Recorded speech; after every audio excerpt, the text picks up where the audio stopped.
ناظرین آداب، آج کی یہ گفتگو استاد الاساتذہ حضرت مشیر جھنجھانوی رحمۃ اللہ علیہ کے سلسلے میں ہے۔ میں چاہوں گا کہ آج کے اس سیشن کا، آج کی اس گفتگو کا آغاز ہم حضرت مشیر جھنجھانوی رحمۃ اللہ علیہ کی نعت پاک سے کریں۔ میں حضرت مشیر جھنجھانوی رحمۃ اللہ علیہ کی نعت حاضر کرتا ہوں۔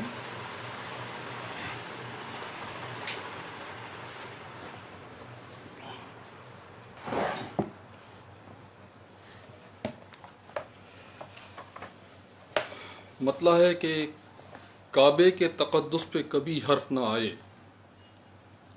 کعبے کے تقدس پہ کبھی حرف نہ آئے، ہر سازش ناپاک سے اللہ بچائے۔ یہ ریگ رواں اور کھجوروں کے یہ سائے، یہ ریگ رواں اور کھجوروں کے یہ سائے، اب کیسے مجھے زلف نبی یاد نہ آئے۔ آئے گا کبھی تو کوئی پیغام مدینہ، آئے گا کبھی تو کوئی پیغام مدینہ، بیٹھا ہوں تصور میں در و بام سجائے۔ اے زائر طیبہ تیری آنکھیں ہیں مبارک، اے زائر طیبہ تیری آنکھیں ہیں مبارک، پلکیں ہیں کہ رحمت کے برستے ہوئے سائے۔ اے زائر طیبہ تیری آنکھیں ہیں مبارک، پلکیں ہیں کہ رحمت کے برستے ہوئے سائے۔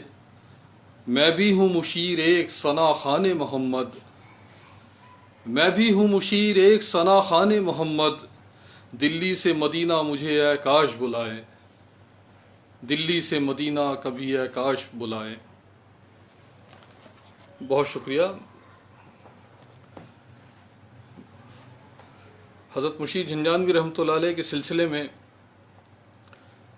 میری یادداشت میں جو باتیں ہیں وہ تو میں کروں گا ہی، لیکن میں جتنے احباب ہیں ان سے بھی درخواست کروں گا کہ ان کے ذہن میں اگر کوئی سوال ہو تو وہ اپنا سوال ضرور کریں، تو اس سے مجھے رہنمائی ملے گی اپنی بات کرنے میں۔ ساجد میاں سلام کر رہے ہیں، وعلیکم السلام۔ خالد صاحب، عرفان صاحب، سب کا خیر مقدم ہے۔ میں شروع کرتا ہوں حضرت مشیر جھنجھانوی رحمۃ اللہ علیہ سے۔ تقریباً 1989 کی بات ہے، 1979۔ ہمارے گھر میں ڈی ڈی اے کے سلسلے میں کوئی پریشانی تھی تو والد صاحب مجھے اپنے ساتھ لے کر استانجی سے، جن کو ہم امی کہتے ہیں، حضرت مشیر جھنجھانوی رحمۃ اللہ علیہ کی اہلیہ، ان کے پاس گئے تھے، کیونکہ وہ سوشل ورکر تھیں اور کانگریس کی بڑی سرگرم ممبر۔ ان کے پاس گئے تھے ہم، تو مغرب کے بعد کا وقت تھا، سردی پورے شباب پر تھی، غالباً نومبر کا وقت تھا وہ، اور استاد ہمارے کبوتر منزل سے اتر کر ڈرائنگ روم میں آئے۔ ڈرائنگ روم میں صوفے کے ساتھ ساتھ ایک چارپائی ہوتی تھی جس پر وہ آرام کرتے تھے۔ ملازم ان کے لیے اور ہمارے لیے چائے لے کر آیا۔ ٹیبل پر اخباروں کے ساتھ ایک پیمفلیٹ رکھا تھا جس میں حضرت مولانا یوسف دہلوی رحمۃ اللہ علیہ کی ایک نعت تھی۔ میں اس کو پڑھنے لگا۔ اس نعت میں مجھے ایک لفظ تھا، اس وقت مجھے اس کے معنی معلوم نہیں تھے، تشنا۔ تو میں نے والد صاحب سے پوچھا، میں نے کہا ابو اس کے معنی کیا ہیں؟ تو والد صاحب نے مشیر صاحب کی طرف اشارہ کر دیا کہ سر سے پوچھو۔ تو میں نے وہ پرچہ اٹھایا اور میں سر کی طرف گیا، سر اس کے معنی کیا ہیں؟ تو سر نے پہلے پوری نعت پڑھی اور پڑھنے کے بعد کہا کون سا لفظ پوچھ رہا ہو؟ اور میں نے کہا سر یہ تشنا۔ میں نے تشنا کہا تو سر نے کہا تشنا ہے یہ لفظ، تشنا، پیاسا، پیاسا۔ وہ پہلی ملاقات تھی، اور میں پھر پوری نعت کے بارے میں سمجھنے لگا ان سے کہ مطلب میں کیا بات کہی ہے اور اس شعر میں کیا بات کہی ہے، اور اس کے اندر جو نظر پڑی تھی بلال پر میری سمت بھی شہ دو سرا، یہ فقیر بے کس و بے نوا بھی حضور ہی کا غلام ہے۔ یہ سر اس کے معنی کیا ہیں؟ اس کے معنی یہ ہیں۔ میں بہت متاثر ہوا، کیونکہ پہلی ملاقات میں کوئی بھی بزرگ اگر اس طرح اپنائیت سے بات کرے تو وہ اپنے آپ میں ایک حوصلہ افزا بات ہوتی ہے۔ تو اس کے بعد پھر استان جی آ گئے، استان جی سے بات چیت ہوئی، اور اس بات چیت کے بعد انہوں نے کچھ ڈاکومنٹس مانگے اور درخواست وغیرہ مانگی، تو ہم تیسرے دن وہ سارے ڈاکومنٹس اور وہ درخواست وغیرہ لے کر گئے، تو پھر ہماری ملاقات ہوئی، اور یہ ملاقاتوں کا سلسلہ وقتاً فوقتاً چلتا رہا۔ کبھی کسی کام سے جا رہے ہیں، کبھی کسی کام سے جا رہے ہیں۔ اس کے بعد ہماری جو پڑھائی تھی وہ فتح پوری میں 82 سے شروع ہوئی۔ اس سے پہلے ہم پٹودی ہاؤس میں تھے، government boys higher secondary school Pataudi house میں۔ وہاں سے جب ہم نے 10ویں کر لی تو پھر ہم 11ویں 12ویں کے سلسلے میں 82 سے ہم وہاں فتح پوری میں ہم نے ایڈمیشن لیا، اور پھر ہمارا جیسے ہم نے ایڈمیشن لیا تو پتہ لگا سر کی طبیعت خراب ہے، اور اردو کے ٹیچر ہمارے مشیر صاحب ہی تھے۔ تو ہم نے پتہ کیا کہ ان کا گھر کہاں ہے، تو پتہ لگا چتلی قبر پر ہے۔ تو میں اور میرا ایک دوست ہے طاہر، ہم دونوں سر کی خیریت معلوم کرنے چلے گئے، تو ان سے چڑھا نہیں جا رہا تھا سیڑھیاں۔ ہم لوگوں نے پوچھا سر ہم کوئی کام کر دیں، تو وہ کبوتر منزل میں چلے جاؤ، یہ روٹی کاٹی تھی انہوں نے، روٹی کبوتروں کو ڈالاؤ، یہ چھوٹا سا کام کیا۔ اس کے بعد ہم کو بہانہ مل گیا جانے کا، تو ہم جانے لگے، بیٹھنے لگے۔ اس دوران شاعری ہماری شروع ہو چکی تھی۔ 79 میں ہی یہ غزل کہی تھی۔ دراصل کارپوریشن کا ایک مشاعرہ ہوتا تھا جامع مسجد میں سبززار پر، اس میں سلیم شیرازی صاحب نے ایک غزل پڑھی تھی، ممکن ہو تو رسمن ہی ایک بار صدا دیجئے، مجھ کو میرے ہونے کا احساس دلا دیجئے، آئینہ دکھا لیجئے اس حسن مکمل کو، گستاخ نگاہی کی پھر مجھ کو سزا دیجئے۔ یہ ترنم اتنا دلکش تھا کہ گنگناتے رہے اور ہماری یہ غزل ہو گئی، لیکن دکھانے کی ہمت کبھی نہیں ہوئی۔ جب استاد کے پاس جانا ہم نے شروع کیا تو پھر ہماری ہمت ہوئی اور ہم نے استاد کو وہ دکھایا، اور وہاں سے ہمارا شاعری کا سفر شروع ہوا۔ وہ غزل تو جو تھی اس کے بعد ہم نے ایک نعت شریف کہی تھی، کیونکہ بچپن سے ہی نعت پڑھنے کا شوق تھا ہمیں۔ اور قاری وحید ظفر قاسمی جو پاکستان کے تھے، ان کی ایک نعت آئی تھی بہت مشہور، حقیقت میں وہ لطف زندگی پایا نہیں کرتے، جو یاد مصطفیٰ سے دل کو بہلایا نہیں کرتے۔ اس کو ہم گنگناتے تھے، اسی زمین میں اور اسی بحر میں ہماری ایک نعت ہو گئی۔ پھر ہم نے سر کو وہ نعت دکھائی، وہ نعت پڑھی۔ تو یہ 79 سے اور 82 کا پیریڈ تو رہا ہمارا ایسا ہی، آنا جانا، بات چیت کرنا بس۔ لیکن جو شاعری کا دور ہمارا شروع ہوا وہ 82 سے۔ مشیر صاحب بحیثیت استاد ایک شعر پڑھا کرتے تھے بہت زیادہ، اور بڑا پسند تھا انہیں۔ میری ایک ٹھوکر سے پیدا ہیں ہزاروں آفتاب، میں نے جس ذرے کو چاہا مہر تاباں کر دیا۔ میری ایک ٹھوکر سے پیدا ہیں ہزاروں آفتاب، میں نے جس ذرے کو چاہا مہر تاباں کر دیا۔ اس شعر کا مطلب ہم نے ان سے سمجھا، اور اس کے بعد پھر اس ذرے کو ہم نے اپنے آپ کو تصور کیا، اور ہم نے حضرت کے مشیر صاحب کے قدموں میں اپنے آپ کو پیش کر دیا۔ اور یقین جانیں اسکول کی تعلیم اور تربیت تو ایک الگ بات ہے، جو انہوں نے ہماری زندگی میں تربیت کی ہے، جو طور طریقے، جو باتیں انہوں نے ہم کو سکھا دیں، آج اگر ہم ان کو یاد کرتے ہیں تو وہ ہماری زندگی کے لیے مشعل راہ ہیں۔ شاکر دہلوی صاحب آن لائن ہوئے ہیں، سلام فرما رہے ہیں۔ وعلیکم السلام، خیر مقدم ہے آپ کا۔ 82 میں ایک مشاعرہ ہوا تھا کمانی آڈیٹوریم میں، جس کے کنوینر تھے حاجی انیس دہلوی صاحب، 20ویں صدی کے ایڈیٹر۔ استاد نے پہلے مشاعروں کا مجلہ شائع ہوتا تھا، سارے شاعروں کا کلام منگا لیا جاتا تھا، ایک کتابچہ پرنٹ کر دیا اور وہ پھر تقسیم ہوتا تھا۔ تو استاد نے اپنی غزل لے کر ہم کو بھیجا 20ویں صدی کے آفس میں، اور ہم نے وہ حاجی انیس دہلوی صاحب سے ملاقات کی۔ بھائی آپ کیا کرتے ہیں؟ کہ ہم پڑھتے ہیں کون سی میں، کہ فتح پوری میں۔ اور مشیر صاحب سے کیسے واقف ہیں؟ کہ شعر بھی کہتے ہیں، تو کچھ سناؤ۔ وہ پہلی غزل سنائی، انہوں نے ہم کو اس مشاعرے میں مدعو کر لیا۔ بشیر بدر صاحب اس مشاعرے کی نظامت کر رہے تھے۔ وہ ہمارا پہلا مشاعرہ تھا دلی میں 82 میں، کمانی آڈیٹوریم میں ہم نے پڑھا، اور وہاں سے ہمارا مشاعروں کا سلسلہ حضرت کے زیر سایہ شروع ہوا۔ جب ہم نے جانا شروع کرا گھر پر، اور کام میں ہاتھ بٹانا شروع کرا، اور معاملات یہ ہوتے تھے کہ خط و کتابت. جب 82 میں طبیعت خراب ہوئی تو ڈاکٹر نے ان کو، مشیر صاحب کو، بالکل منع کر دیا کہ آپ قلم کو ہاتھ نہیں لگائیں گے. اس دوران سارے خطوں کے جواب ہمیں دینے ہوتے تھے، اور ڈکٹیشن سر دیا کرتے تھے اور نیچے لکھوایا کرتے تھے مشیر جھنجھانوی بقلم شاہد انور. اس طرح ہمارا نام سامنے آیا لوگوں کے سامنے، اور لوگوں نے پھر باقاعدہ بلانا بھی شروع کیا حضرت کے ساتھ ہی، استاد کے ساتھ ہی.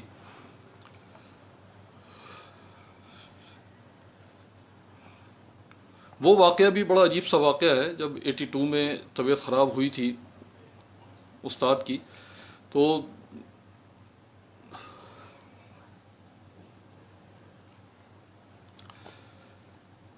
سودا لینے میں نکلا ہوا تھا. کمار پاشی صاحب ملے، کمار پاشی اور مخمور سعیدی صاحب. وہ صاحبزادے کہاں ہیں آج کل آپ؟ میں نے بتایا کہ سر کی طبیعت خراب ہے تو اس سلسلے میں کہیں آنا جانا نہیں ہو رہا. تو انہوں نے بڑا افسوس کا اظہار کیا کہ ہمیں معلوم ہی نہیں. کمار پاشی صاحب گھر پر آ گئے، اور گھر پر آ کر انہوں نے ساری رپورٹس وغیرہ دیکھیں، اور رپورٹ وغیرہ دیکھنے کے بعد انہوں نے بڑی حوصلہ افزائی کی کہ مشیر صاحب یہ کچھ بھی نہیں ہوا، بس آپ تھوڑا سا آرام کیجئے، آپ صحیح ہو جائیں گے. اور مجھے باہر لا کر انہوں نے سخت تاکید کی. ایک تو ان کی نیند پوری ہونی چاہیے، اور نیند پوری ہونے کے ساتھ ساتھ میاں شوگر کو ذرا وہ کیجیے گا، مانیٹر کیجیے گا. ہمیں اس زمانے میں معلوم نہیں تھا کہ شوگر کیا ہوتی ہے، ڈائبٹیز کیا ہوتی ہے. جی عرفان صاحب پوچھ رہے ہیں حاجی انیس فلمی ستارے والے. جی وہی فلمی ستارے والے. ہاں مجھ سے مغالطہ ہوا، 20ویں صدی فلمی ستارے والے 20ویں صدی کے رحمان نیّر صاحب تھے. اور جو انہوں نے احتیاطیں بتائیں وہ ہم نے پھر کیں، اور الحمدللہ 1 یا 1.5 مہینے کے آرام کے بعد استاد پھر اسی طرح سے احباب کی خدمت انجام دینے لگے. میں یہاں سر کی ایک غزل پیش کرنا چاہوں گا آپ حضرات کی خدمت میں. یہ غزل انہیں بہت پسند تھی، اور ان کے ساتھ ساتھ فنا نظامی صاحب کو بہت پسند تھی. جب کبھی مشاعرے میں کہیں ان سے ملاقات ہوتی تھی تو فنا صاحب اس کی فرمائش کرتے تھے باقاعدہ. مطلع ہے اس کا کہ مخمل کے فرش نے میری رفتار چھین لی، مخمل کے فرش نے میری رفتار چھین لی، آسائشوں نے جرت اظہار چھین لی. ترک تعلقات کا یہ بھی اثر ہوا، ترک تعلقات کا یہ بھی اثر ہوا، تنہائیوں نے طاقت گفتار چھین لی. ترک تعلقات کا یہ بھی اثر ہوا. ترک تعلقات پر فنا نظامی صاحب کا بڑا مشہور شعر تھا وہ، کہ ترک تعلقات کو ایک لمحہ چاہیے جس کے لیے تمام عمر سوچنا پڑا. تو فنا صاحب یہ بات کہتے تھے کہ مشیر تم نے مجھ سے آگے کی بات کی ہے، جبکہ سر یہ کہتے تھے کہ نہیں وہ شعر آپ کا اپنی جگہ ہے، آپ کا شعر اپنی جگہ ہے. میں نے تو ایک بات کہنے کی کوشش کی ہے ترک تعلقات پر. ترک تعلقات کا یہ بھی اثر ہوا، تنہائیوں نے طاقت گفتار چھین لی، اور پاس انا ہے اور نہ خودداری نفس، پاس انا ہے اور نہ خودداری نفس، دستے طلب نے غیرت فنکار چھین لی.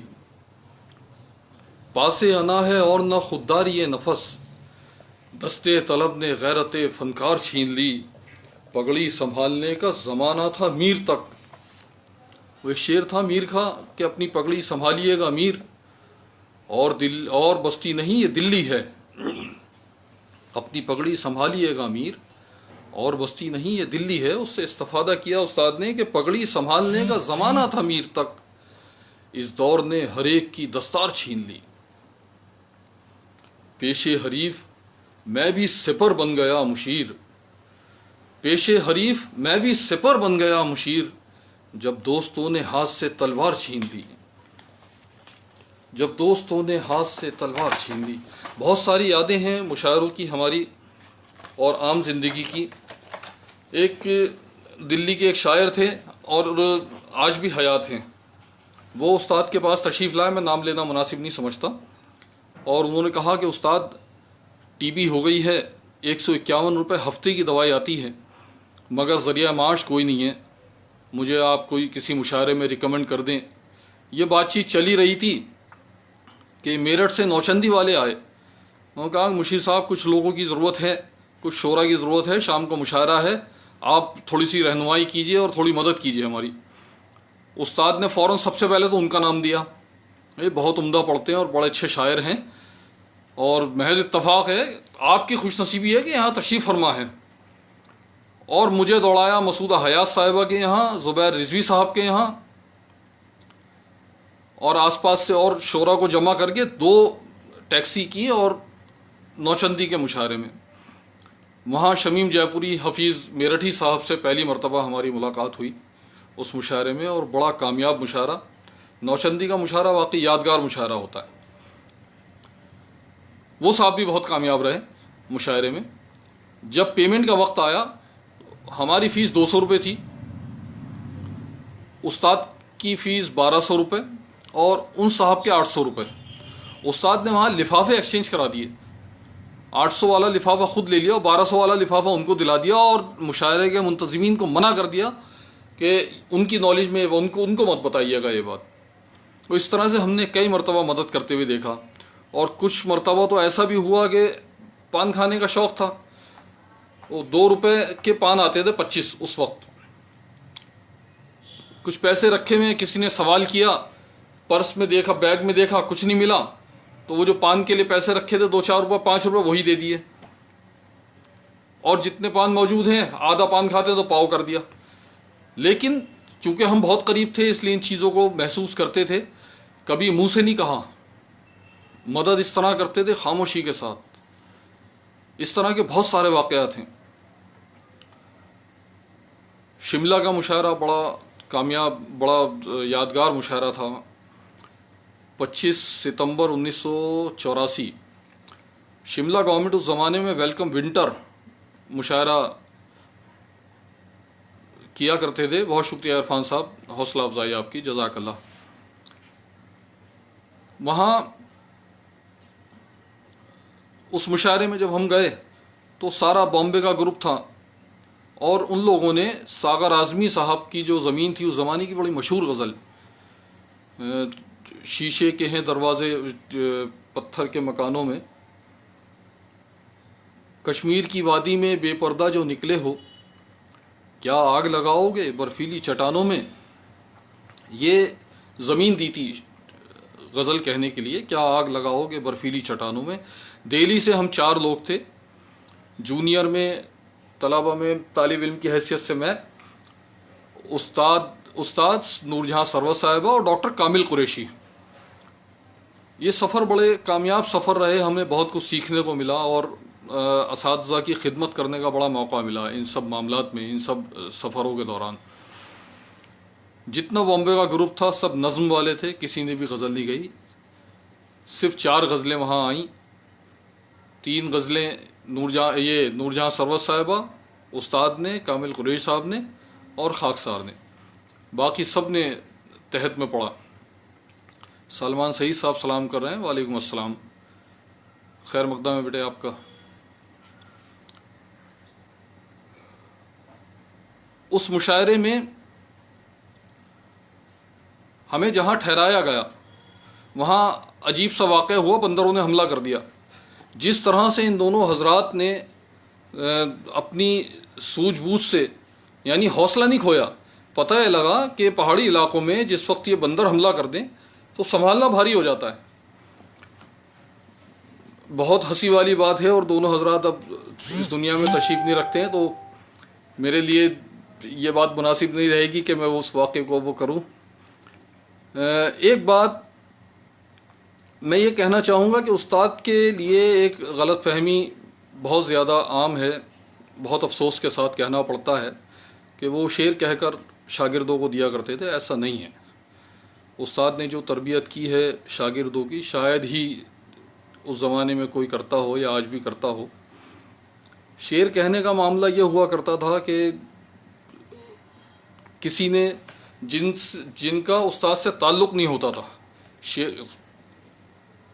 لیٹر لکھ کر بھیجا، 4 شعر ہو گئے، استاد غزل مکمل کر دیں، اس میں 1 شعر ایڈ کرا بھیج دیا۔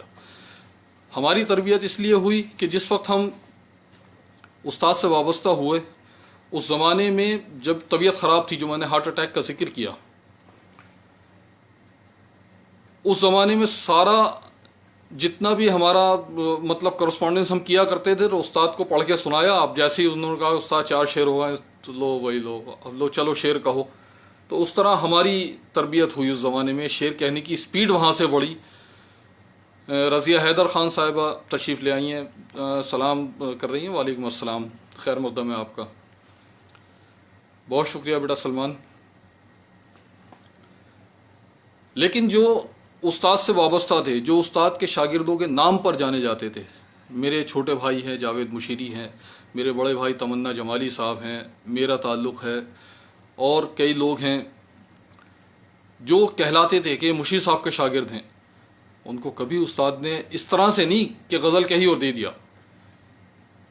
اگر اصلاح بھی کری, اور جو ہمارے سوالات ہوتے تھے وہ پورے طور سے مطمئن کرتے تھے. ایک واقعہ ہمارے ساتھ ہوا, اندور کا مشاعرہ تھا, یہ 86 کی بات ہے, اور فنا صاحب کی صدارت میں وہ مشاعرہ ہوا. اس زمانے میں ایک حادثہ یہ ہوا اس مشاعرے کے اندر, فنا صاحب کوئی باہر انڈیا سے باہر مشاعرہ پڑھ کر آئے ہوں گے. جاوید مشیری صاحب اب یہ بھی تشریف لائیں, خیر مقدم ہے آپ کا.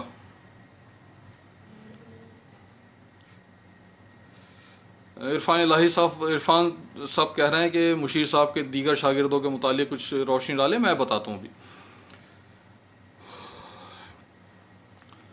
تو میں عرض یہ کر رہا تھا کہ اندور کا وہ مشاعرہ تھا, اور اس مشاعرے کے اندر ایک حادثہ یہ ہوا کہ فنا صاحب باہر سے کہیں سے مشاعرہ پڑھ کر آئے تھے, اور وہاں انہوں نے ایک جملہ کہہ دیا کہ بھائی ہندوستان میں تو اب شعر پڑھنے سے پہلے مطلب بتانا پڑتا ہے. وہ ویڈیو اندور میں آیا اور کسی بچے نے دیکھا, اس کو بہت برا لگا. خالد فریدی صاحب تشریف لے آئیں, سلام کر رہے ہیں. وعلیکم السلام, خیر مقدم ہے آپ کا. تو جیسے ہی فنا صاحب کا نمبر آیا پڑھنے پر, میں نے وہاں وہی غزل پڑھی. شیری کا تصور تھا پتھر کی چٹانوں میں, فرہاد لہو دے کر زندہ ہے فسانوں میں. سب سے پہلا نمبر میرا تھا پڑھنے میں, اور صدارت ان کی تھی فنا صاحب کی. تو جیسے ہی اس لڑکے نے کہا کہ نہیں مطلب بھی بتاتے جائیے گا, فنا صاحب نے جب شروع کیا کہ میں منتظمین کا شکریہ ادا کرنا چاہوں گا کہ انہوں نے مجھے مسند صدارت پر مسند صدارت کے لائق سمجھا, تو اس لڑکے نے کہا کہ مطلب بھی سمجھاتے جائیے گا. فنا صاحب کیونکہ منجھے ہوئے تھے اسٹیج کے, انہوں نے کہا ہاں بیٹا ہاں آؤ, ادھر آ جاؤ ادھر آ جاؤ. وہ بتایا کہ میں شکر گزار ہوں منتظمین کا. بیٹا شکر گزار کے معنی شکریہ ادا کرنا, منتظمین کے معنی ہیں جو لوگ انتظام کرتے ہیں. سمجھ میں آ گیا کہ ہاں آ گیا کہ جاؤ بیٹھ جاؤ. اور اس بات کا ان کے دل پر اس قدر گہرا اثر تھا, اتنا گہرا اثر تھا کہ رات میں سو نہیں پائے. ہارٹ پیشنٹ تھے. صبح کو ہم سلام کرنے کے لیے گئے تو کہنے لگے میاں تمہارا کیا خیال ہے, رات کو جو یہ واقعہ ہوا کس نے کروایا ہے, کیا راحت کا کام ہے؟ میں نے کہا نہیں, راحت بھائی نہیں کر سکتے, راحت بھائی تو آپ کی بہت قدر کرتے ہیں. وہ تمہارا کیا خیال ہے؟ ارے میں نے کہا حضرت بہت سارے لوگ آتے رہتے ہیں, الٹی سیدھی حرکتیں کرتے رہتے ہیں, کس کس کی بات دل پر لگائیں گے. کہنے لگے بات تو تمہاری صحیح ہے, لیکن شاعر حساس ہوتا ہے. اگر شاعر میں احساس نہ ہو تو وہ اچھا شعر نہیں کہہ سکتا. خیر تم بیٹھو یار, تمہارا مطلع ہمیں بہت اچھا لگا, لیکن اگر دوسرا مصرع اس طرح ہوتا کہ فرہاد لہو دے کر زندہ ہے چٹانوں میں, تو مصرع اڑ جاتا. میں نے کہا حضرت بہت اچھا ہو گیا. کہنے لگے ہو گیا نا, چلو اب مصرع اولا صحیح کرو. اب ایک تو فنا صاحب کا جاہو جلال, بہت رعب والے تھے اور بہت غصے والے تھے, اور دوسرے یہ واقعہ کہ جب دباؤ ہو طبیعت پر تو شعر نہیں ہوتا. انہوں نے بٹھا دیا سامنے, کاغذ قلم لے کر ہم بیٹھ گئے, ہم لگاتے رہے مصرے. قضا کی مار پیچھے پیچھے استاد تشریف لے آئے. جب فنا صاحب اور یہ کسی مشاعرے میں ساتھ ہوتے تھے تو بڑی دل کے چھالے پھوڑتے تھے دونوں.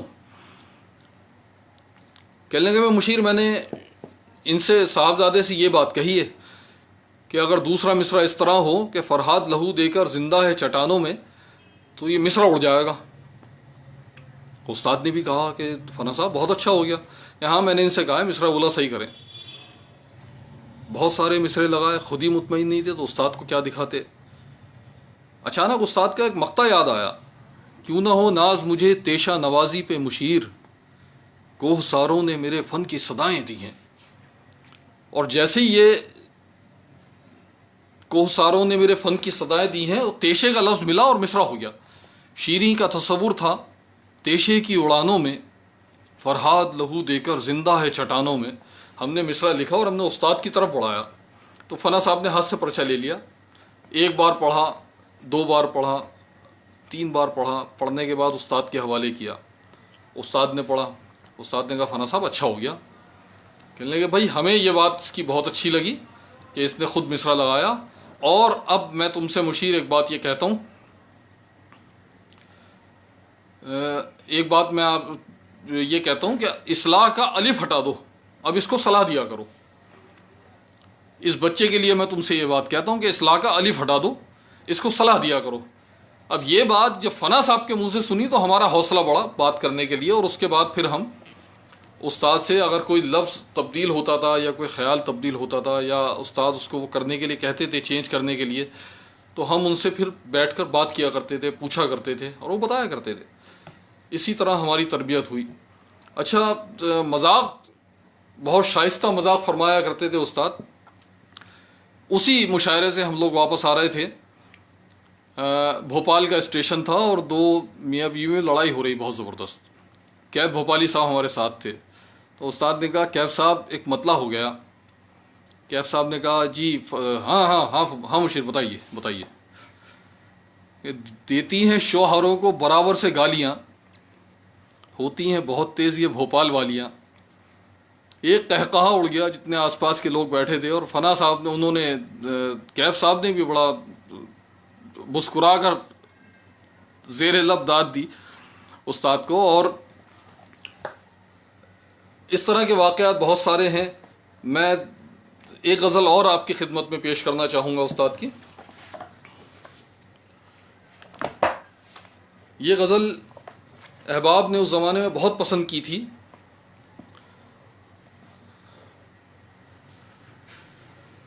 ہمارے گھر میں درپن ہی نہیں ہے، ہمارے گھر میں درپن ہی نہیں ہے، ہمیں اب کوئی الجھن ہی نہیں ہے۔ اسے بھی دوستوں کا فیض کہیے، اسے بھی دوستوں کا فیض کہیے، ہمارا کوئی دشمن ہی نہیں ہے۔ اسے بھی دوستوں کا فیض کہیے، ہمارا کوئی دشمن ہی نہیں ہے۔ گریباں تک جنوں ہے کار فرما، گریباں تک جنوں ہے کار فرما، لباس نو میں دامن ہی نہیں ہے۔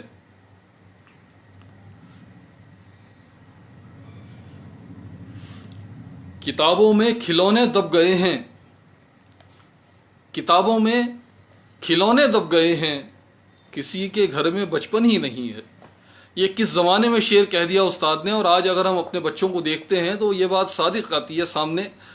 کتابوں میں کھلونے دب گئے ہیں، کسی کے گھر میں بچپن ہی نہیں ہے۔ دریچوں سے کہاں تک دھوپ آئے، دریچوں سے کہاں تک دھوپ آئے، ہمارے گھر میں آنگن ہی نہیں ہے۔ دریچوں سے کہاں تک دھوپ آئے، ہمارے گھر میں دامن ہی نہیں ہے۔ عرفان صاحب، محبت ہے آپ کی۔ عرفان صاحب فرما رہے ہیں کہ شاہد میاں آپ اور جاوید مشیری دونوں مشیر صاحب کے لائق شاگردوں میں سے ہیں، یہ محبت ہے آپ کی۔ جاوید میں میرا چھوٹا بھائی واقعی بہت لائق ہے۔ جی، میں ایک غزل اور آپ کی خدمت میں حاضر کرتا ہوں۔ تشنا لبی کے زخم بہت ہم نے کھائے ہیں، تشنا لبی کے زخم بہت ہم نے کھائے ہیں، صحرا کو پار کر کے سمندر تک آئے ہیں۔ اور تو نے کبھی جو درد کے پودے لگائے تھے، تو نے کبھی جو درد کے پودے لگائے تھے، اب آ کے دیکھ ان میں بہت پھول آئے ہیں۔ یہ شعر انہوں نے پتہ نہیں کس کیفیت میں کہا تھا، لیکن آج میں جو ہمارے نئے بچے ہیں ان کو جب دیکھتا ہوں تو خیال ہوتا ہے کہ آج اگر استاد ہوتے تو اپنی پھلواری کو، اپنے گلشن کو دیکھ کر بہت خوش ہوتے۔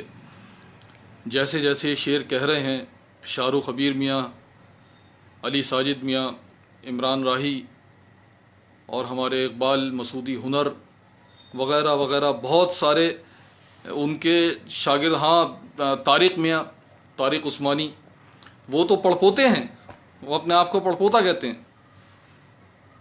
اور یہ استاد کا، یہ ان کی تربیت کا نتیجہ ہے جو انہوں نے اپنے شاگردوں کو دی کہ ہم ان کے اس فن کو آگے منتقل کر پا رہے ہیں۔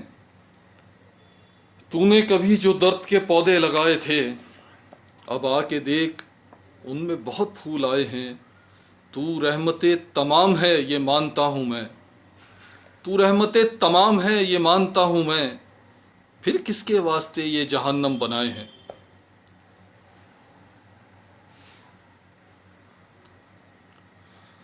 تو رحمت تمام ہے یہ مانتا ہوں میں، پھر کس کے واسطے یہ جہنم بنائے ہیں۔ گزرا ہوں سر جھکائے با انداز احترام، گزرا ہوں سر جھکائے با انداز احترام، پتھر تیری گلی کے بہت یاد آئے ہیں، پتھر تیری گلی کے بہت یاد آئے ہیں۔ میں تیرے دوستوں سے تو واقف نہیں مگر، میں تیرے دوستوں سے تو واقف نہیں مگر، کچھ لوگ میرے ساتھ تیرے گھر تک آئے ہیں۔ میں تیرے دوستوں سے تو واقف نہیں مگر، کچھ لوگ میرے ساتھ تیرے گھر تک آئے ہیں، اور پھل تو پڑوسیوں کے مقدر میں تھے مشیر، پھل تو پڑوسیوں کے مقدر میں تھے مشیر، پتے ہوا سے اڑ کے میرے گھر میں آ گئے، پتے ہوا سے اڑ کے میرے گھر میں آئے ہیں، پھل تو پڑوسیوں کے مقدر میں تھے مشیر، پتے ہوا سے اڑ کے میرے گھر میں آئے ہیں۔ عرفان صاحب جس غزل کے لیے حکم دے رہا ہے وہ میرے پاس اس وقت موجود نہیں ہے، میں انشاءاللہ کسی اور وقت آپ کی خدمت میں حاضر کروں گا۔ شاعری کے علاوہ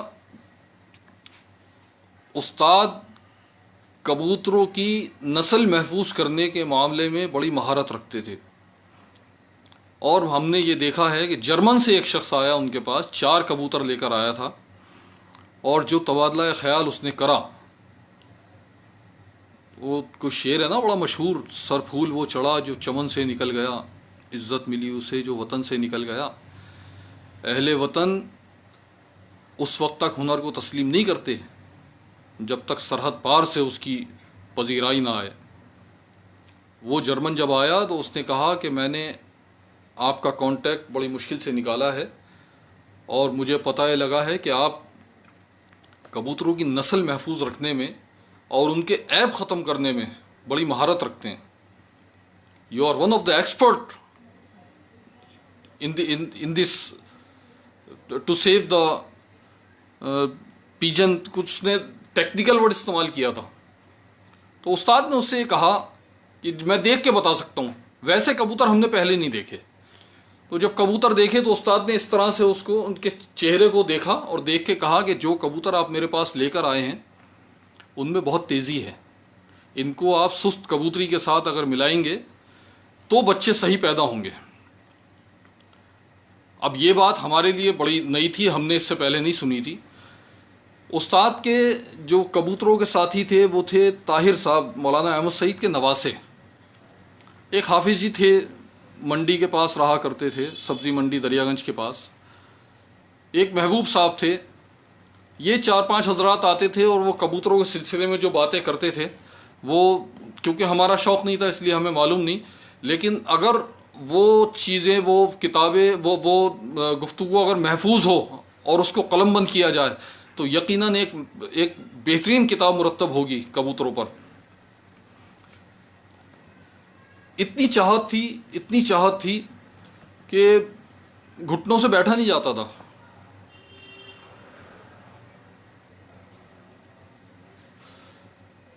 گھٹنوں میں تکلیف رہتی تھی شوگر زیادہ ہونے کی وجہ سے، لیکن اس کے باوجود دوائی بنایا کرتے تھے، سل پہ خود پیسا کرتے تھے کہ بھائی تمہیں نہیں پتا یہ کس طرح سے بنے گی، اس کو کتنا پیسنا ہے، اس کو کتنا ملانا ہے، کتنی دیر گھوٹنا ہے، جب تک یہ پتہ نہیں لگے گا۔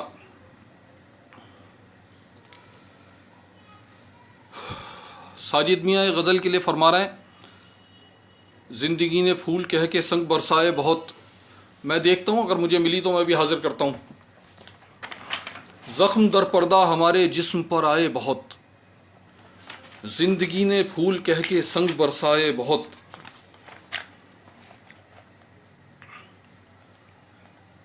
زخم رفتہ رفتہ بے لباسی اپنی عادت بن گئی، رفتہ رفتہ بے لباسی اپنی عادت بن گئی، اجنبی ماحول میں پہلے تو گھبرائے بہت، اجنبی ماحول میں پہلے تو گھبرائے بہت۔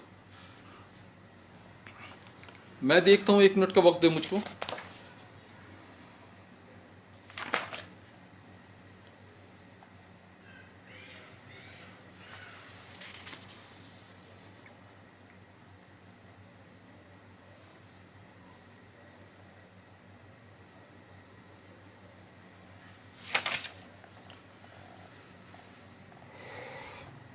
یہ سیشن چلتا تھا مغرب تک، تقریباً 3 بجے سے، کبوتروں والا سیشن 3 بجے سے اور مغرب تک۔ اب مغرب 7 بجے ہو، 6 بجے ہو، 5:30 بجے ہو، 7:30 بجے ہو، اس میں میں نے اپنی ڈیوٹی لگائی ہوئی تھی۔ تمام تر جتنے بھی معاملات 3 بجے سے 6 بجے تک ہوا کرتے تھے، اس کی ذمہ داری میں نے لے رکھی تھی۔ اس کے بعد استاد نیچے آتے تھے، نہانا دھونا کیا، کپڑے چینج کیے، کبوتر منزل کے کپڑے تبدیل کیے، اور وہ کپڑے دوسرے کپڑے پہن کے پھر دوسری محفل شروع ہوتی تھی نیچے ڈرائنگ روم میں۔ اور وہ محفل عفت زرین صاحبہ تشریف لے آئی ہیں اور دعائیں دے رہی ہیں، اللہ تعالیٰ آپ کو جزائے خیر عطا فرمائے، آمین ثم آمین۔ اس کے بعد ڈرائنگ روم میں لوگ آتے تھے، ان میں غلام احمد علمی صاحب، نسیم چنگیزی صاحب، اور ایک صاحب مختار صاحب تھے، ایک اور، تقریباً 7-8 لوگ اس میں آیا کرتے تھے۔ اس محفل کی ذمہ داری جاوید نے سنبھال رکھی تھی۔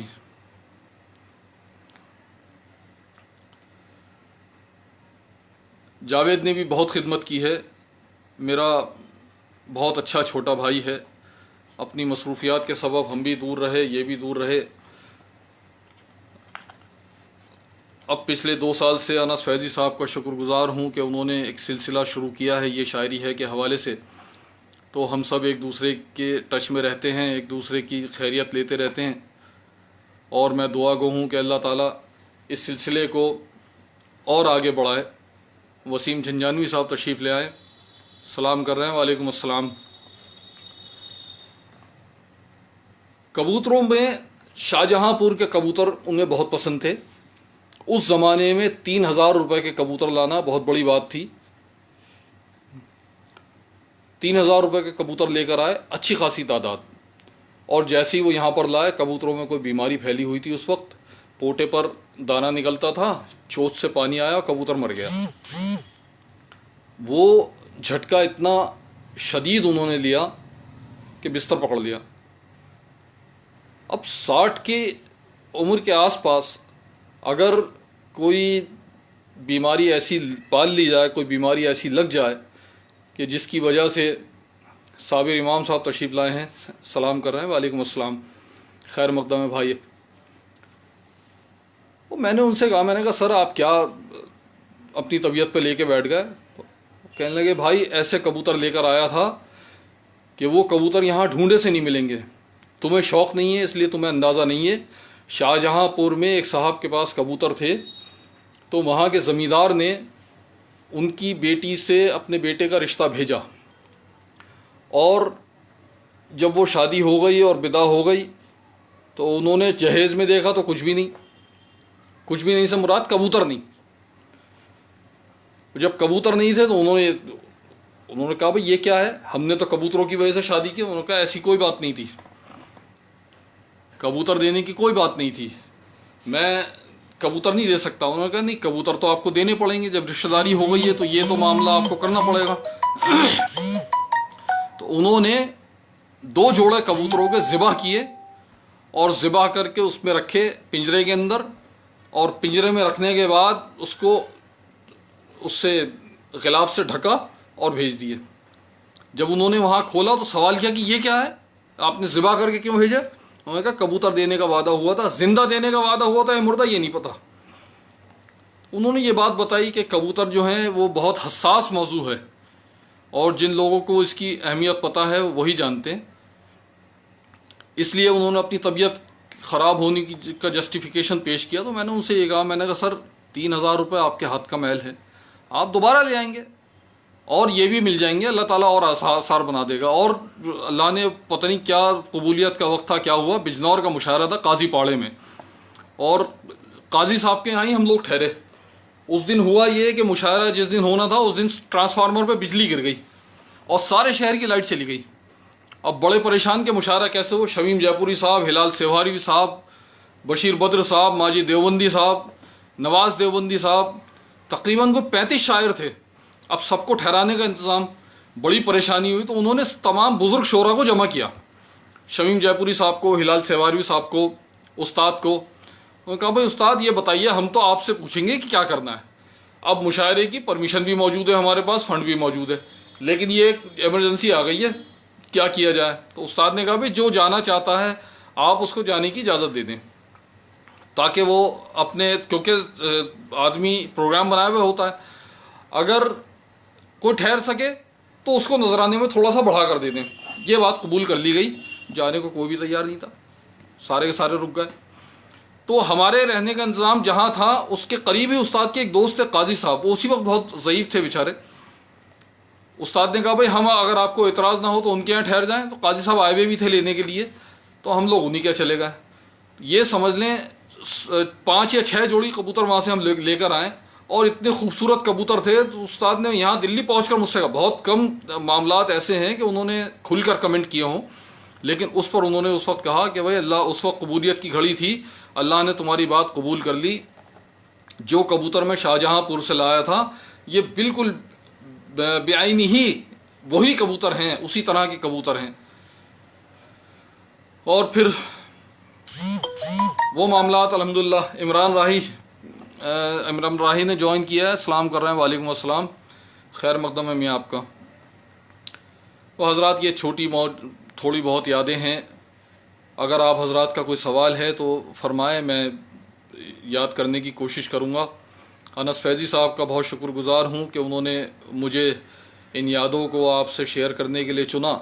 ان کی محبت ہے، اور یقین جانیں میں ان کی محبتوں کا قرض ادا نہیں کر سکتا. یہ سب ہمارے جتنے بھی ہیں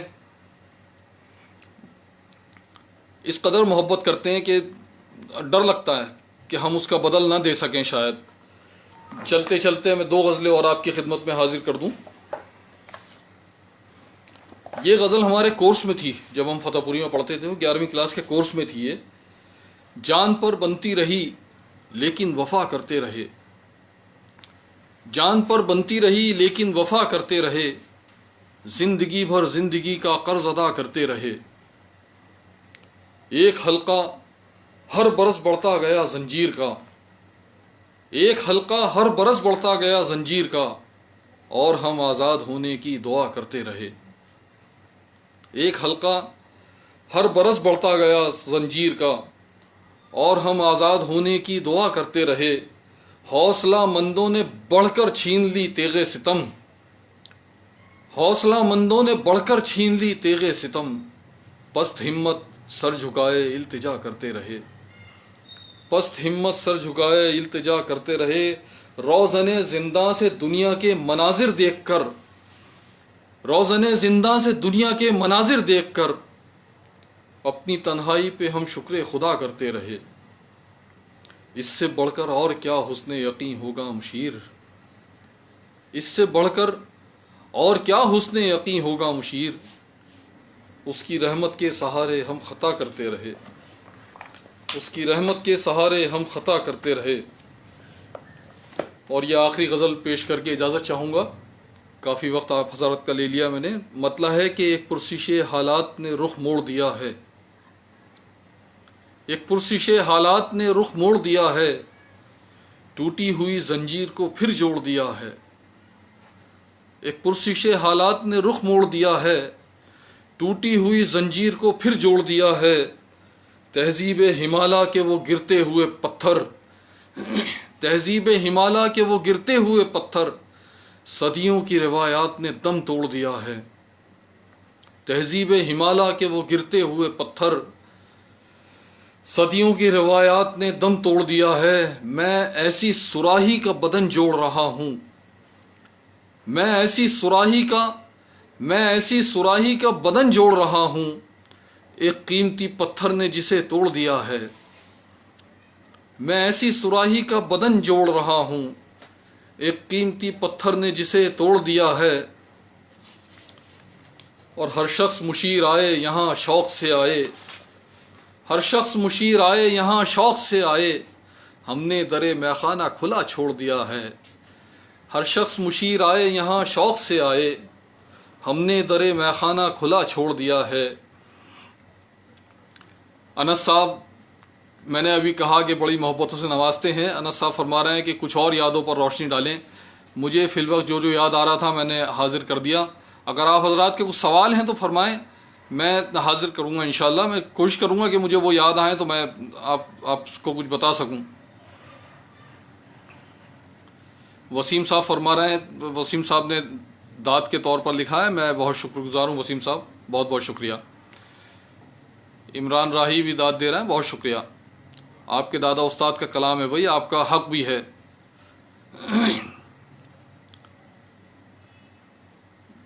بہت شکریہ عرفان صاحب۔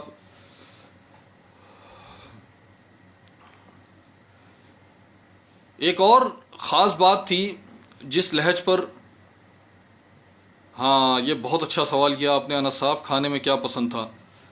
میں بتاتا ہوں آپ کو۔ واہ واہ واہ واہ واہ واہ واہ واہ واہ واہ، کھانے میں مچھلی بہت پسند تھی۔ اوفو، اس قدر پسند تھی، اس قدر پسند تھی۔ طبیعت خراب ہے، تلا ہوا کھا نہیں سکتے، اور مرچ مسالوں کو منع کیا ہوا ہے۔ اور حضرات ہمارا بھی، مجھے یہ بات قبول کرنے میں کوئی آڑ محسوس نہیں ہوتی کہ ہمارا بھی بڑا تنگ دستی کا وقت تھا وہ۔ اور ظاہر ہے سستا تو دور ہو، لیکن سستے دور کے ساتھ ساتھ بہت ساری چیزیں ایسی نہیں، مطلب اویلیبل بھی نہیں تھا، جو راحت تھی وہ بھی اویلیبل نہیں تھی۔ استاد نے ہم سے کہا بھائی شاہد مچھلی کھلاؤ۔ اب مچھلی کیسے کھلائیں؟ میرا ایک دوست تھا ریاست، اب بھی ہے شاید۔ جی عمران، آپ کا سوال ہے، آپ بتائیے، سوال بتائیے، میں حاضر کرتا ہوں اس کو۔ میں پہلے انس صاحب کے سوال کا جواب دے دوں اتنے۔ تو میں اس کے پاس گیا جامع مسجد پر، میں نے اس سے کہا، میں نے کہا یار ریاست، استاد کی طبیعت بہت خراب ہے اور انہوں نے مچھلی کھانے کے لیے کہا ہے، یار میں تجھ سے کیا چھپاؤں، میرے پاس پیسے نہیں ہیں۔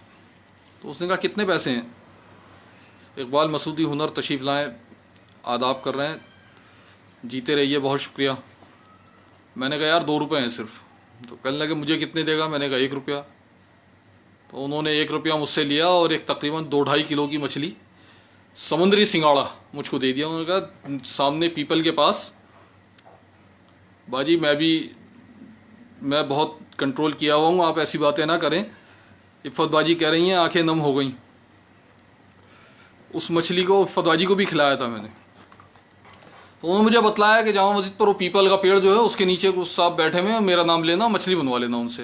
میں ان کے پاس گیا، جا کے میں نے مچھلی بنوائی اور والدہ کے پاس لے کر آیا۔ میں نے کہا امی اب سر کی طبیعت بہت خراب ہے، انہوں نے مچھلی کھانے کے لیے کہا ہے۔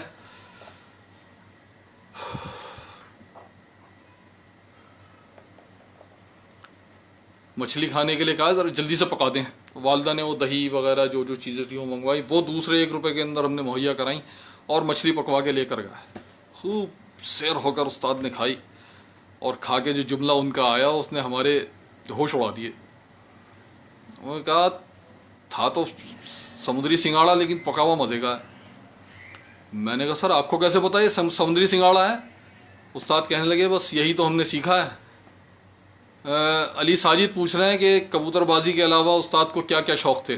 استاد کو مچھلی پکڑنے کا بہت شوق تھا، مچھلی کے شکار کا۔ اکتوبر کی جب چھٹیاں ہوتی تھیں تو پانی پت کی طرف سے ہم لوگ جاتے تھے، اور پانی پت اور کیرانہ کے بیچ میں جو جمنا ہے، 3 دن ہم لوگوں نے شکار کیے ہیں وہاں پر، مچھلی پکڑیے، مچھلی پکڑنے کا بہت شوق تھا۔ تو استاد نے یہی کہا کہ مچھلی کا شوق ہم کو صرف یہ کھانے کا ہی نہیں ہے،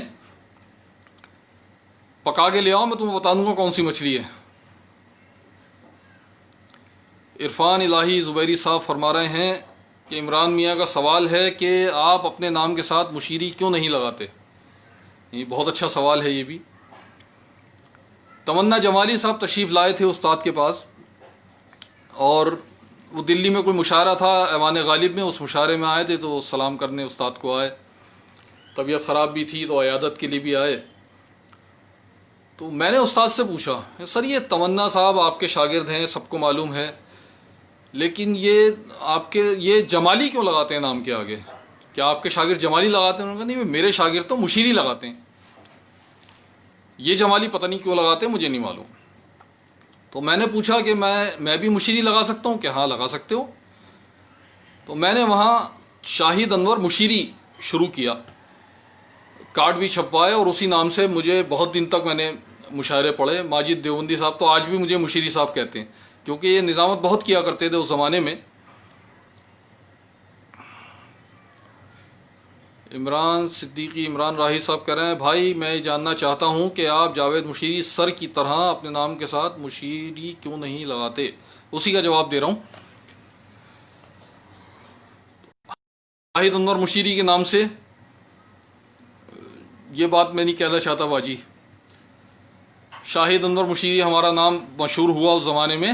فنا صاحب دلی آئے ہوئے تھے اور یہاں آ کر ان کی طبیعت خراب ہو گئی. حاجی ہوٹل میں ٹھہرے ہوئے تھے، امیر دہلوی صاحب کے پاس سب سارے شورا جب بھی تشریف لاتے تھے وہیں ٹھہرتے تھے.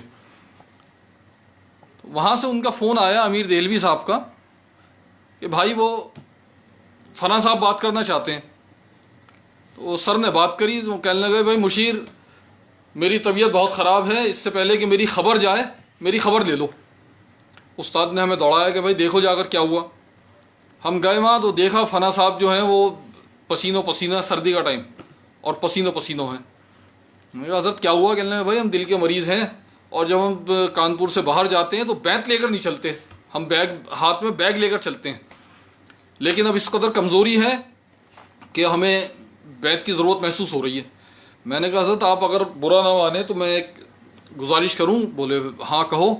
تو میں نے ان سے کہا کہ سر کے یہاں چلے چلیے، وہاں ایک تو گھر کا کھانا مل جائے گا اور دوسرے چہل پہل ہوگی تو آپ کا دل بھی بہل جائے گا.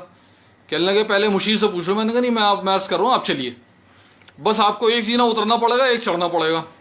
تو ہنسنے لگے. سامان لیا ان کا، لے کر وہاں پر آئے.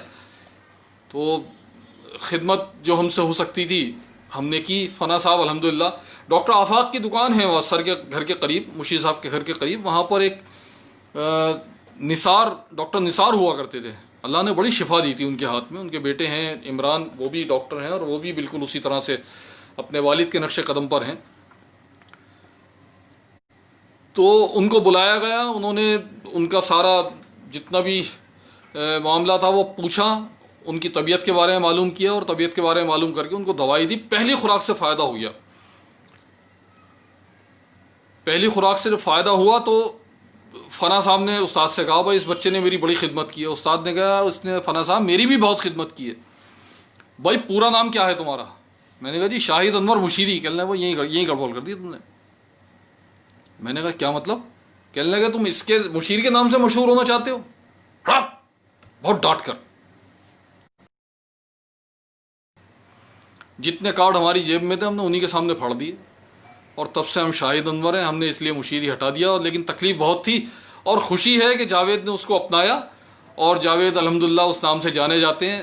آج پہچان ہے جاوید کی ماشاءاللہ جاوید مشیری کے نام سے. جاوید اختر نام ہوا کرتا تھا اس وقت. ہاں یہ ایک واقعہ چھوٹا سا میں اور سناتا چلوں. ہم تو استاد کے ساتھ 82 سے ہیں، 82 سے. جاوید غالباً بعد میں آئے. تو ہمارے والد صاحب ایک دن ہم سے پوچھ رہے تھے کہ بھائی یہ واقعہ میں نے عاصم بھائی کو بھی سنایا تھا، خالد اخلاق صاحب کے گھر پہ جس وقت سب بیٹھے ہوئے تھے تب. تو والد صاحب نے ہم سے پوچھا کہ بھائی یہ کوئی اور بھی آتا ہے تمہارے علاوہ؟ میں نے کہا کہ ہاں ایک لڑکا اور ہے. کہاں سے آتے ہیں؟ میں نے کہا بلی ماران سے. کیا نام ہے؟ کہ جاوید اختر.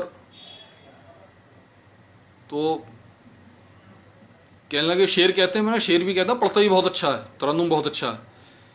کہنے لگے اب ایک بات سن لو، مشیر صاحب کی محبت پر جتنا حق تمہارا ہے اتنا ہی اس کا بھی ہے. اگر کسی مشاعرے میں مشیر صاحب یہ کہیں کہ بھائی اس مشاعرے میں تمہیں نہیں جاوید کو لے کر جا رہا ہوں تو تمہارے چہرے پر شکن نہ آ جائے، ہمارے والد صاحب ہم سے فیس ٹو فیس بہت کم بات کیا کرتے تھے، رعب بہت تھا، غصے والے بہت تھے. جو بھی کچھ بات ہوتی تھی وہ والدہ کے ذریعے والدہ کو بتا دیا کرتے تھے، والدہ ہم سے کہتی تھی، ہم بھی اسی طرح سے اپنی بات والد صاحب تک پہنچایا کرتے تھے. لیکن بہت کم موقع ایسے ہیں جب والد صاحب نے ہم سے بالکل فیس ٹو فیس بات کی. ان میں ایک موقع یہ بھی ہے، وہ تمہارے چہرے پر شکن نہ آ جائے. ایک مرتبہ یہی ہوا کہ ہلدوانی کا مشاعرہ تھا. استاد نے مجھ سے کہا کہ بھائی میں سوچ رہا ہوں کہ اس مشاعرے میں جاوید کو لے جاؤں. میں اس سوچ میں پڑ گیا کہ والد صاحب نے جو بات کہی تھی وہ تو بالکل صحیح ثابت ہو گئی کہ جتنا محبت پر حق ہمارا ہے جاوید کا بھی اتنا ہی ہے. ہم نے کہا سر کیا، جب ہم یہ بات سوچ رہے تھے تو استاد نے ہماری طرف پوری آنکھوں سے دیکھا. کہنے لگے کیا سوچ رہے ہو بھائی؟ میں نے کہا سر میں یہ سوچ رہا ہوں کہ میں کبوتر خانے کی صفائی وغیرہ کر دوں گا، ان کو دانہ وانا ڈال دوں گا. کبوتروں میں بیماری میں نے بتایا چل رہی تھی. میں نے کہا دوائی کن کن کبوتروں کو دینی ہے یہ مجھے نہیں معلوم، آپ گڈو بھائی سے کہیے کہ وہ میری ہیلپ کر دیں. استاد خاموش ہو گئے. 2-3 دن کے بعد ان کی طبیعت خراب ہو گئی تو وہ اس مشاعرے میں جانے کے ڈاکٹر نے منع کر دیا سفر کرنے کو. تو پھر انہوں نے مشاعرے والوں سے بات کر کے خط و کتابت سے مسعودہ حیات صاحبہ کو بھیجا اور ان کے ساتھ پھر جاوید نے سفر کیا. تو یہ جاوید اختر کے حوالے سے یہ مجھے چھوٹا سا واقعہ یاد آ گیا. تو جاوید بالکل میرے حقیقی چھوٹے بھائی کی طرح ہیں اور میں اس سے دل سے بہت محبت کرتا ہوں. یہ بات میں کاری نہ سمجھی جائے، جس کا میں ابھی بات نکلی تو میں ذکر کر رہا ہوں، کیونکہ جتنے بھی استاد کے شاگرد ہیں ان میں صرف ہم ہی دو ہیں یہاں پر، جو باقی تو پتہ نہیں ہندوستان میں یا کہاں کہاں، ہندوستان سے باہر کہاں کہاں ہیں، ہمارا رابطہ بھی نہیں ہے. ابھی بلند شہر کے ایک صاحب کا نام بتایا تھا جاوید نے مجھے، میں نے کبھی نام نہیں سنا وہ، لیکن مجھے بڑا اشتیاق ہے ان سے ملنے کا کہ ان سے بات چیت کی جائے، کیونکہ بڑا بھائی باپ کی جگہ ہوتا ہے. اگر وہ عمر میں اتنے ہی بڑے ہیں جتنا جاوید نے مجھے بتایا تو ان کا ہاتھ سر پہ رکھوانے میں ہمیں بڑی خوشی ہوگی. اگر اس نشست میں میں خالو کا ذکر نہ کروں، خالو سے مراد مظفر اعظمی صاحب، تو یہ نشست ادھوری رہے گی. کس قدر حلیم طبیعت، کس قدر خوبصورت وضع و قطع کے شخص، اور گفتگو میں ایسا لگتا تھا پھول جھڑ رہے ہیں. جب بھی ملاقات ہوتی تھی سر پہ ہاتھ رکھنا، ورنہ بہت سارے تو لوگ ہاتھ ملاتے ہیں، سر پہ ہاتھ رکھنا، سر پہ ہاتھ رکھ کے دعائیں دینا. میں نے ایک بار کہا، میں نے کہا استاد کے ساتھ رہتے رہتے آپ نے کیا کیا نشیب و فراز دیکھے؟ کہ بھائی عام دنوں میں تو ان سے بات کرنا بڑا دوبھر ہوتا تھا، لیکن جب سفر میں ہوتے تھے تو ہمیں بہت کچھ سیکھنے کو ملتا تھا. تو میں نے ہنس کے سر سے پوچھا، میں نے کہا سر سفر کا وقت تو بہت اچھا ہے پھر آپ سے بات کرنے کے لیے. تو سر کہنے لگے بھائی منزل پر پہنچنے کے سوا کوئی وہاں دوسری فکر نہیں ہوتی، بس منزل پہ پہنچنا ہے. اور اس کے بعد پھر ہم نے معمول بنا لیا کہ جو بھی کلام دکھانا ہے یا جو بھی کوئی بات چیت کرنی ہے، میں پرسنل میٹر بہت ڈسکس کیا کرتا تھا سر سے. گھر میں کوئی پریشانی ہے یا کسی دوست کا کوئی مسئلہ ہے، وہ مجھے بھرپور رہنمائی ملتی تھی. اور وہ بھی اور ہماری استانجی بھی، امی ہماری، بالکل مجھے تیسرا بیٹا کہتے تھے. میں نے اپنے جاب کا وقت بنا رکھا تھا صبح 7 بجے سے دن میں 2 بجے تک. انس فیضی صاحب کے جو چچا ہیں بہزاد صاحب، وہ ایک پرچہ نکلتا تھا ریڈینس کے نام سے، وہ وہاں کمپوز ہوتا تھا بلی ماران میں، گلی قاسم جان میں. تو میں 7 بجے سے 2 بجے تک کا ٹائم وہاں ہوتا تھا. بیچارے بہزاد صاحب اپنا معمول اسی طرح سے بناتے تھے، صبح جلدی اٹھ کر آیا کرتے تھے، اور بہت پریشانی بھی ہوتی تھی بیچاروں کو کبھی کبھی، لیکن بڑی محبت کرتے تھے، آج بھی کرتے ہیں.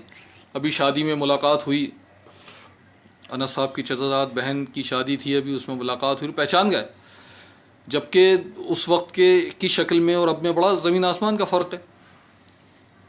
2 بجے میں استاد کے پاس آ جایا کرتا تھا، 2 سے 5:30 بجے تک استاد کے پاس میں رہتا تھا، اور 5:30 پونے 6 اس کے بعد 6 سے 9 کالج، اور 9 بجے کے بعد گھر آ گئے بس. پھر اس کے بعد چراغوں میں روشنی نہ رہی، کہاں نیند آ گئی کہاں نہیں ہمیں پتہ نہیں. اب یہ نیند آ گئی سے بڑی اچھی بات سمجھ میں سامنے آئی. شملہ کا مشاعرہ تھا، ہم لوگ جا رہے تھے، تو ہمارا تو وہی لیٹتے ہی سو گئے. استاد کو نیند نہیں آئی. صبح 4:30 بجے گاڑی کالکا پہنچی، تو پہاڑوں کے دامن میں جو بستیاں تھیں اس میں روشنی ہو رہی تھی، بالکل ایسا لگ رہا تھا کہ جگنوؤں کا جھنڈ ہے. اب وہ شاعری کے جراثیم چین کہاں لینے دیتے ہیں. ہم نے استاد کو جھنجھوڑ دیا. ہم نے کہا سر دیکھیے کتنے خوبصورت منظر لگ رہا ہے. تو بڑی تکلیف دہ آنکھوں سے دیکھا انہوں نے، لیکن اس کے بعد سونے نہیں دیا استاد نے. جیسے ہی ہماری آنکھ لگے بس میں، الٹیاں بہت ہو رہی تھیں، تو ویسے ہی اٹھا دے بھائی شاہد یہ پہاڑوں میں سانپ دیکھو. جب ہم وہاں پہنچ گئے، افسر کو نیند نہیں آ رہی، کیا کریں. تو ہمارا ایک یہاں دلی میں ایک دوست تھا ہمارا، مجنوں کے ٹیلے پر، وہ تبتی تھا، ایکیوپنکچرسٹ تھا. اس نے ہمیں یہ ہتھیلیوں میں کون کون سی جگہ کیا کیا، مطلب دل کا مرض ہے تو یہاں دبانا چاہیے، اور پیٹ کا مرض ہے تو یہاں دبانا چاہیے، اور نیند نہیں آ رہی تو یہاں دبانا چاہیے. اس نے ہمیں پوائنٹ بتا رکھے تھے. تو ہم نے جب وہ دبایا ان کو نیند آ گئی. تو پھر راستے میں واپسی میں انہوں نے کہا کہ مجھے نیند نہیں آتی، اور جب نیند آ جاتی ہے تو پھر اٹھانا مجھے بہت ناگوار لگتا ہے. تم نے بہت غلط کام کیا. وہ میں نے کہا سر مجھے اندازہ نہیں تھا. بہت ساری چیزیں ایسی تھیں ہمیں اس وقت پتہ ہی نہیں تھی. شوگر کا مرض کیا ہوتا ہے ہمیں معلوم نہیں تھا، ڈائبٹیز ہمیں نہیں پتا تھا کیا ہوتی ہے. نیند نہ آنا ہمیں اس وقت پتہ نہیں تھا کیا نہیں ہوتی. ہم تو بس ہمارا معمول صبح 4:30 بجے اٹھتے تھے ہم، اور یہ 4:30 بجے سے رات کے 9 بجے تک بس مستقل سفر رہتا تھا، مستقل، کبھی کہیں کبھی کہیں کبھی کہیں. اور یہ اللہ کا فضل ہے کہ اس نے اس طرح کا معمول دیا زندگی میں. ہمیں الٹی سیدھی حرکتیں کرنے کا موقع نہیں ملا، الٹی سیدھی سوسائٹی اٹھانے کا موقع نہیں ملا. اپنے اپنے کاموں میں لگے رہے، بزرگوں کی خدمت کرتے رہے، چاہے وہ علماء دین ہوں، چاہے وہ اساتذہ ہوں. اور اللہ نے انہی قدموں کی خدمت کے طفیل آج اس قابل کیا ہے کہ 2 جملے آپ کے سامنے بول پا رہے ہیں. آخر میں یہ شعر سنانا چاہوں گا کہ یتیمی ساتھ لاتی ہے زمانے بھر کے رنج و غم، یتیمی ساتھ لاتی ہے زمانے بھر کے رنج و غم، سنا ہے باپ زندہ ہو تو کانٹا بھی نہیں چبھتا. یتیمی ساتھ لاتی ہے زمانے بھر کے رنج و غم، سنا ہے باپ زندہ ہو تو کانٹا بھی نہیں چبھتا. حضور اکرم صلی اللہ علیہ وسلم نے فرمایا کہ تیرے 3 باپ ہیں، ایک وہ جس نے تجھے پیدا کیا، دوسرا وہ جس نے تجھے علم دیا، تیسرا وہ جس نے تجھے بیٹی دی. تو مشیر صاحب تو میرے والد فن ہی نہیں، بالکل والد کی جگہ ہیں. اور حضرات یہ ایک راز ہے جو میں آپ کو بتا رہا ہوں. آج تک ہو سکتا ہے بہت سارے لوگ میری یہ بات سن کر ہنسیں، اور بہت سارے لوگوں کی یہ بات سمجھ میں ہی نہ آئے، لیکن جب تک وہ زندہ رہے کسی نے ہمیں آڑی آنکھ سے نہیں دیکھا. اور ان کے انتقال کے بعد ہم نے ایسے ایسے امتحان پاس کیے ہیں. کوئی ہم سے ربائی کہلوا رہا ہے، کوئی ہم سے قطع کہلوا رہا ہے. کل میں نے ایک شعر ڈالا تھا فیس بک پر، بڑے بڑے کمنٹ آ رہے ہیں اس کے اوپر. پاکستان میں مشاعرہ تھا، 1992 کی بات ہے. ہم پاکستان ہوتے ہوئے انڈیا آئے تھے، سعودیہ میں کام کرتے تھے. تو وہاں سنا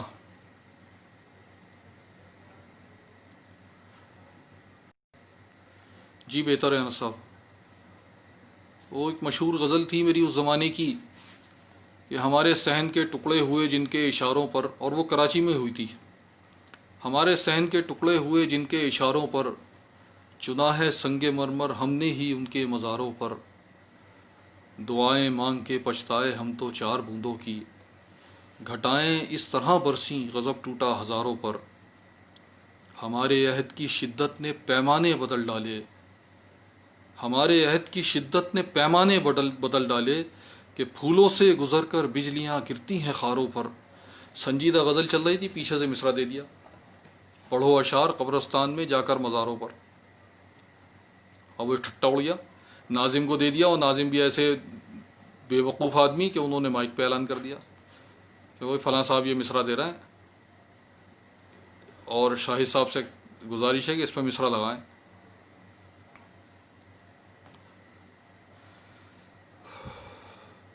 فوراً مصرع لگا، کسی جاہل کی دعوت پر سخن پڑھنے سے بہتر ہے پڑھو اشعار قبرستان میں جا کر مزاروں پر۔ آج تک پریشان ہے۔ عمران راہی صاحب کہہ رہے ہیں کہ جاتے جاتے آپ کا فیوریٹ شعر آف دادا استاد، ایک تغزل کا شعر اور ایک نارمل شعر۔ تغزل کا شعر ہے کہ جس ہاتھ سے اس شوق کی زلفوں کو چھوا تھا، جس ہاتھ سے اس شوق کی زلفوں کو چھوا تھا، چھپ چھپ کے اسی ہاتھ کو اب چوم رہے ہیں۔ جس ہاتھ سے اس شوق کی زلفوں کو چھوا تھا، چھپ چھپ کے اسی ہاتھ کو اب چوم رہے ہیں۔ اور دوسرا شعر جو مجھے بہت پسند ہے کہ دیوانے کے ہمراہ بھی رہنا ہے قیامت، دیوانے کے ہمراہ بھی رہنا ہے قیامت، دیوانے کو تنہا بھی تو چھوڑا نہیں جاتا۔ آپ حضرات کا بہت شکر گزار ہوں، 1 گھنٹے کا وقت، 1 گھنٹے سے زیادہ کا وقت آپ حضرات نے دیا۔ اس دوران مجھ سے جو بھی غلطی سرزد ہوئی ہو میں اس کے لیے معذرت خواہ ہوں، کیونکہ ہمیں نثر میں بولنا نہیں آتا، ہماری نثر ہم سے خفا رہتی ہے، اسی لیے کہ جب بات کرتا ہے شعر میں کرتا ہے۔ اب جس طرح بھی بولا گیا ہو، آپ حضرات کی سمع خراشی کی اس کے لیے معذرت خواہ ہوں۔ اور استاد محترم نے جو ہم کو سکھایا، آپ حضرات سے دعاؤں کی درخواست ہے کہ ہمارے لیے، میرے لیے، میرے چھوٹے بھائی جاوید کے لیے، ہماری نئی پود کے لیے آپ حضرات دعا فرمائیں کہ ہم اس لائق بنیں کہ ان کے قلم کو سنبھال سکیں، اور جو فن انہوں نے ہم کو سکھایا ہے ہم اس کو اوروں تک منتقل کر سکیں۔ بہت بہت شکریہ۔ السلام علیکم ورحمۃ اللہ وبرکاتہ۔